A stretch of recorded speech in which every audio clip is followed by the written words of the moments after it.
First time লাইফত ইমান ধুনীয়া চৰাই এটা একেবাৰে ওচৰৰ পৰা দেখিছোঁ। আচলতে এই চৰাইটোৱে আমাৰ ঘৰৰ চিলিঙৰ ওপৰত বাঁহ সাজি আছিলে আৰু হঠাতে আজি বাঁহৰ পৰাই চৰাইটো সৰি পৰিল আৰু আহি একেবাৰে আমাৰ চোতালতে পৰিলেহি আৰু মই বাহিৰতে আছিলোঁ কাৰণে দেখা পালোঁ। তাৰ পাছতে মই আইতাক ক'লোঁ আৰু আইতাই আনি আমাৰ আগফালৰ চিৰিখনতে থলেহি। তাৰ পিছতে চৰাই পোৱালিটোক মই অলপমান পানী খাবলৈ দিলোঁ আৰু দেখিছিলোঁ যে তাৰ পাখি দুখন ইখন সিখনৰ লগত লগ লাগি আছিলে। তাৰ পাছতে মই এৰুৱাই দিলোঁ আৰু এৰুৱাই দিয়াৰ লগে লগে সি গৈ একেবাৰে আমাৰ টেংকিটোৰ ষ্টেণ্ডডালত বহিলেগৈ। এপাকতে মই ৰুমলৈ আহোঁতে আকৌ ঘূৰি গৈ যেতিয়া মই ষ্টেণ্ডডালত চালোঁ তেতিয়া চৰাই পোৱালিটো নাই, হয়তো ক'ৰবাত উৰি গ'ল চাগে, মই দেখাই নাপালোঁ।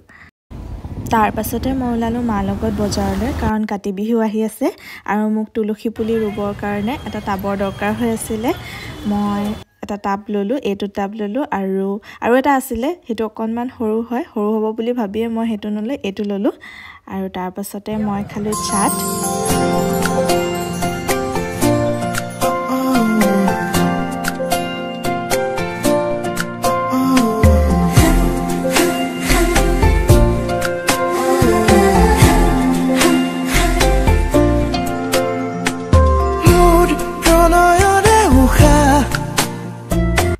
আৰু বজাৰৰ পৰা আহি থাকোঁতে মোক খাবলৈ মন গ'ল আইচক্ৰীম, সেইটো কাৰণে লৈ ল'লোঁ আৰু গৰমো বহুত বেছি পৰিছে, সেইটো কাৰণে এইটো মোৰ, তাৰপাছতে এইটো মাৰ কাৰণে আৰু এই দুটা আইতাৰ কাৰণে হয়।